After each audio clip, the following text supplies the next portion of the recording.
him Don. I never called him Dad my whole life.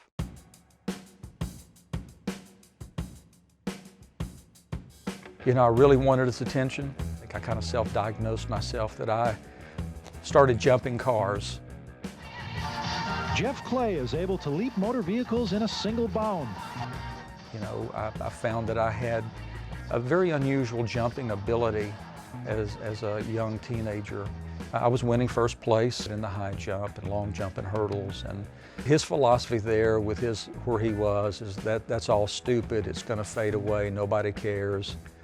Maybe true, but you know, you don't tell your kid that if they have dreams and aspirations, right? Dad was just not there emotionally for any of us.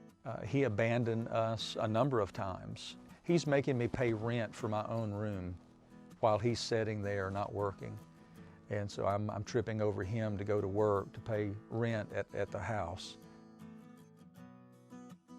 And at that time, I was wanting to get into commercials, and again, that insecurity was driving me. I wanted to be famous because I didn't feel like I was much of anything, so I thought that would validate me too. We have another guy out there tonight. His name is Jeff Clay. Hi, Jeff, how are you?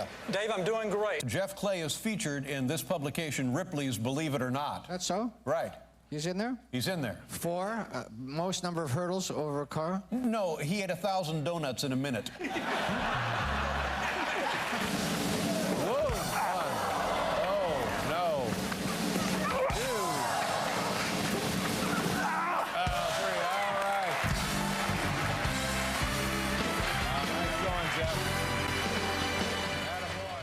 Between, say, 17 years old and 25, when I set the Guinness Book World of Records, I genuinely started searching. I have no purpose in my life, none. I have stuff, but it obviously doesn't make you happy. So I gave my life to the Lord. I continued hearing the Holy Spirit through His Word say, forgive. It happened so often, so frequently, to the point where I was like, okay, God, I get it, okay.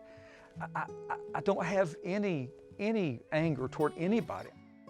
In that same fraction of a second, another word from the Lord came and said, honor your father. I'm telling you, it would not have hurt me more if you had taken a heated sword and pierced my heart. How dare you ask me to forgive that man? How dare you? You know, he wasn't there for me. He's not even due any honor. He did nothing for me. I found my dad living with two other men in a double-wide trailer that looked like it had been at the at the landfill, and walked in and he was drunk. I called him Don. I never called him Dad my whole life. And I said, Don, I could have been a better son to you. I could have been more loving, more forgiving, more understanding, and I want you to know I ask for your forgiveness. And with doing that, I want you to know that I forgive you. I forgive you for not being there at my track meets. I forgive you for not being there for me and Mom and Stacy. I forgive you. I understand you probably had some challenges too, and I'm not going to judge you for that. And I said, as a covenant between me and my God, from now on, going from this day forward, I'm going to start calling you Dad. I would take him groceries. I would clean him up. I would pick him up out drunk on the ground, take him to emergency rooms. But I was honored that before he died, he was at the hospital. We just talked to the doctor. He talked about his funeral, and he said, Jeff, he said, I've never had a pastor, but he said, you have become my pastor, and I want you to preach my funeral. That's the beauty of Christ. It's the beauty of reconciliation. And to have that personal experience, man, it's just, it's life-changing.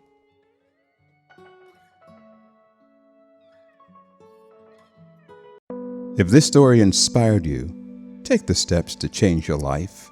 the first step is always to say, Jesus, help me. Come On, Let's Go distributes hundreds of similar stories of lives changed by Jesus Christ. If you want to be part of this vision, go.